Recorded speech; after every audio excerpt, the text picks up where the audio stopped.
So Caitlin Clark just made a serious amount of money. Like, we did not realize just how much money Caitlin Clark had made from brand deals. And all in all, it is a crazy amount. The rules of the game are being modified by Caitlin Clark. And not just on the court, despite she rose to the top 10 highest paid female athletes in 2025 with a pitiful WNBA wage, but here is how her earnings ended up. Are not from the league that they belong to as a result of shocking side deals and recommendations that have left veterans. Is it just genius or a tactical game changer that has WNBA players so enraged? And it's so much that Caitlin Clark is in the top 10 highest paid female athletes in the world.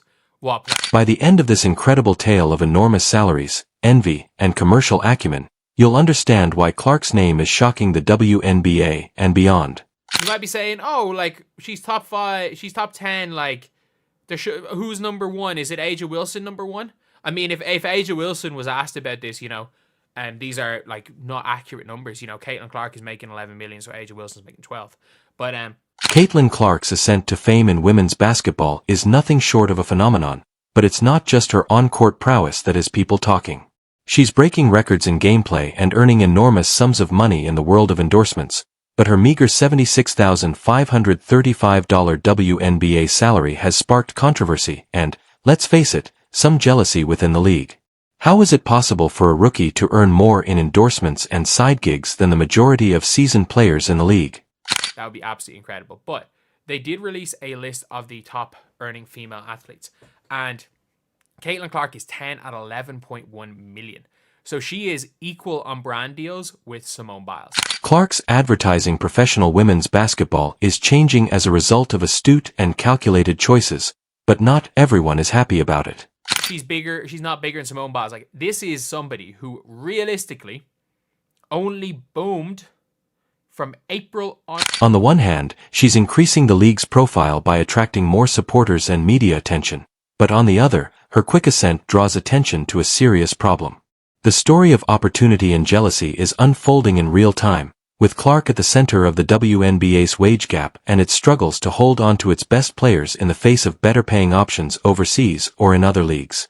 I would be shocked if it's under 15 million. And the fact is, if she didn't get screwed by Nike and got what she was realistically worth, which is probably the 10 mil a year, that could be closer to. Although her WNBA rookie salary may seem absurdly low in comparison to her male NBA counterparts, Clark has secured lucrative endorsement deals with some of the biggest names in sports, such as Nike, Wilson, and State Farm. These deals alone have propelled her into the top 10 highest paid female athletes of 2025, a list dominated by tennis stars. Her yearly salary exceeds $1 million. Yes, a rookie basketball player makes the majority of her league's profits from brand marketing and speaking engagements rather than the game itself. Companies are paying Clark 6 figures for virtual talks and even more for in-person appearances. For just 30 minutes of her time, she can earn $100,000. For an in-person event, that amount jumps to $200,000 or $300,000, which is more than most WNBA players make in a season. Naturally, this has caused controversy and conflict within the league, but visibility is what makes Clark such a valuable asset. Despite its challenges, the WNBA has given her a platform that rivals cannot match. Every time Clark steps onto the court, millions of eyes are on her, and that kind of exposure translates directly into dollar signs. Naturally, this has led to some complaining among her peers. Many WNBA players have spent years honing their craft only to watch a rookie steal the spotlight and the endorsement deals. Her games are nationally televised, her highlights dominate social media, and her name is constantly in the headlines. This visibility is priceless for brands, making her one of the most marketable athletes. Since it's not like Clark is, the jealousy makes sense. She has reimagined basketball by utilizing a clever marketing strategy that has left others behind, but there's more to the story. Clark's long-term approach is demonstrated by her choice to remain in the WNBA in spite of offers from competing leagues like Unrivaled. Unrivaled reportedly offered her a salary of more than $1 million and league equity, but Clark declined because she recognizes the importance of the WNBA's established platform. Although Unrivaled may offer more money up front, staying in the WNBA doesn't have the same reach or credibility. Clark is creating a legacy in addition to earning a salary. An excellent illustration of this is her endorsement agreement with Nike. For a rookie, the $28 million, 8-year deal is historic, but it also highlights her unrealized potential. Industry insiders have conjectured that Clark could have demanded more, particularly if Nike had included a signature shoe line in the deal. A Caitlin Clark sneaker could have been a goldmine, following in the footsteps of Air Jordans or Steph Curry's shoes, but for the time being, Nike appears to be holding back a move that has left many perplexed. Additionally, her partnership with Wilson, which includes a signature basketball collection, puts her in a league of her own, the only other athlete to have a deal like this with Wilson. Wilson's marketability and the changing nature of women's sports are demonstrated by the fact that only Michael Jordan and Caitlin Clark are linked to this degree of branding. However, her speaking appearances may be the true game changer. In the last year, Clark has given at least 6 well-known speeches for at least $600,000. These events are about branding leadership and inspiration rather than just basketball. Companies view Clark as more than just an athlete. They regard her as a representation of perseverance, success, and the future of women's sports. However, despite her achievements, there is a drawback. It's difficult to overlook the WNBA's wage structure, which caps rookie salary at $76,500 in light of Clark's ascent. Antiquated in light of her earning potential, it's not just about Clark, it's about what her success says about the state of women's basketball. If the league can't offer competitive salaries, it runs the risk of losing its best players to rival organizations or overseas leagues, which brings us to the elephant in the room: jealousy. However, Clark's success is unquestionably beneficial to the WNBA. Additionally, it has caused conflict among her peers. Many players feel underappreciated, underpaid, and ignored, particularly in comparison to Clark's. The tension around court revenues is not new, but Clark's ascent has brought it to the forefront. What makes this even more intriguing is Clark's skill at navigating these waters. She is more than simply a basketball player. She is an entrepreneur, a strategist, and a brand. Her choice to put long-term visibility ahead of short-term benefits is a brilliant move that will probably pay off for years to come. But the question of whether the WNBA is doing enough to support its players still stands. The league's shortcomings, including its marketing initiatives and compensation structure, have been exposed by Clark's success. The WNBA must quickly adapt if it hopes to keep its best players. Beyond simply being a basketball player, Caitlin Clark is a trailblazer, a disruptor, and a representation of what can happen when skill and strategy come together. Her tale is far from over, and the sports world will be closely observing her as she continues to shatter limits. In a time when exposure, marketability, and influence frequently surpass pure talent, Caitlin Clark's journey serves as a wake-up call to the WNBA and the whole sports world. The code has been cracked by Clark. She's not just playing basketball, she's playing chess in a game where most players are still learning how to play checkers. However, her quick ascent has created an unavoidable tension in the league and beyond as her peers struggle with the fact that she's setting a new standard for which they weren't ready. Let's take a closer look at the endorsements, envy, and empire she's creating. More than just numbers on a paper, Clark's endorsement deals represent a fundamental shift in the way that female athletes are viewed and appreciated. When you take into account the average wage in the league, her collaboration with State Farm alone is apparently worth millions of dollars. It's not only about the money, it's also about the message.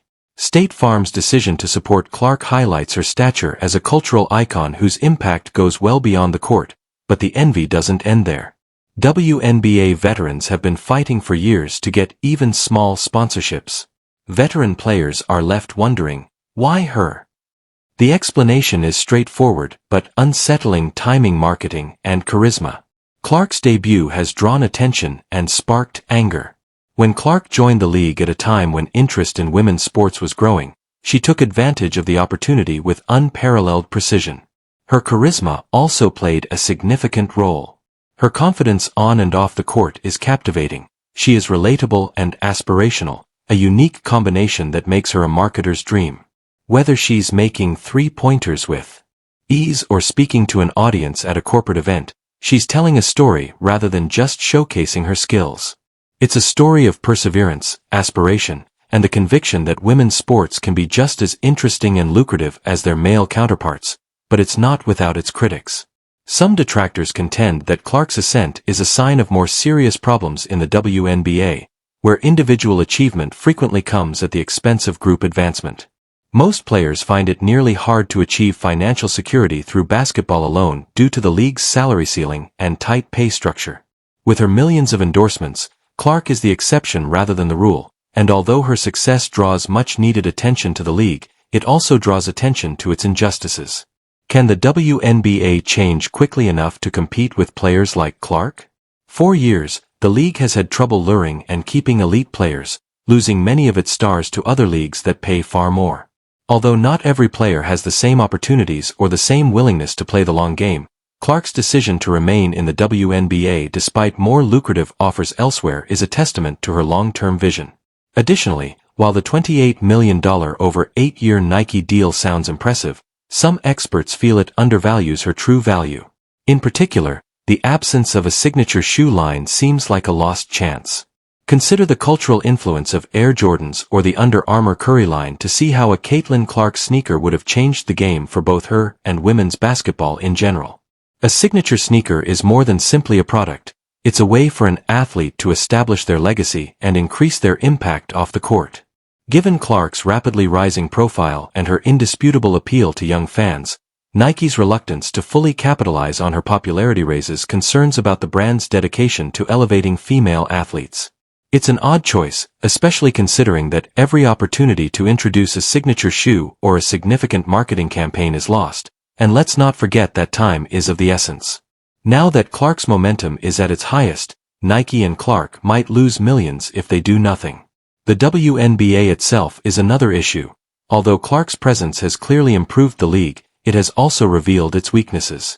The differences in pay, the incapacity to provide players long-term jobs, and the absence of thorough marketing plans are obvious problems that cannot be disregarded. For many WNBA players, it's not just about the money. It's also about the recognition and validation of one's efforts. Clark's success has brought attention to the league, but it has also highlighted its shortcomings in a way that demands action. The envy among her peers is evident. Imagine dedicating years to your craft only to see a newcomer dominate the headlines and endorsement deals. Although the league's infrastructure hasn't given others the same opportunity to shine, Clark's rise feels like a reminder of what they haven't accomplished through no fault of their own. Despite the criticism and jealousy, Clark is unfazed because she knows that her success is a result of both her talent and her ability to navigate the complex world of sports marketing. She's playing a different game that requires not only skill but also strategy, vision, and a willingness to take risks. By aligning herself with major brands and making the most of her platform, she's influence will last long after her playing days are over. Her collaboration with Wilson, for instance, is a prime example of successful branding since, as the first female basketball player to obtain a signature collection from the company, she is shattering stereotypes and establishing a standard for upcoming athletes. This deal isn't just about selling basketballs. It's about altering perceptions and demonstrating to the world that female athletes are just as marketable and influential as their male counterparts, not to mention the speaking engagements. Companies aren't just paying for her words, they're also paying for the excitement, motivation, and exposure, as evidenced by Clark's ability to command 6 figures for a single engagement. Her reputation as a cultural icon is further cemented by the buzz that surrounds every event she attends. Even with someone who goes beyond athletics to become a worldwide influencer, there is still conflict within the league. The WNBA's role in promoting its players and guaranteeing their financial stability has become more widely discussed as a result of Clark's success. These are concerns that require answers, and Clark's path is ultimately forcing the league to face them head-on. Can the league adjust to the shifting realities of sports marketing, or will it continue to lag behind, causing its players to seek chances elsewhere? Caitlin Clark's tale is about more than just basketball. It's about ambition, strategy, and the power of visibility. She's revolutionizing the sport and demonstrating to the world that female athletes can be just as successful and powerful as their male counterparts. Her ascent is proof of what can happen when talent and opportunity come together, and the story is far from finished. Caitlin Clark is more than just a player. She's a phenomenon, and it's obvious that the sports world will never be the same as she keeps setting new records and benchmarks.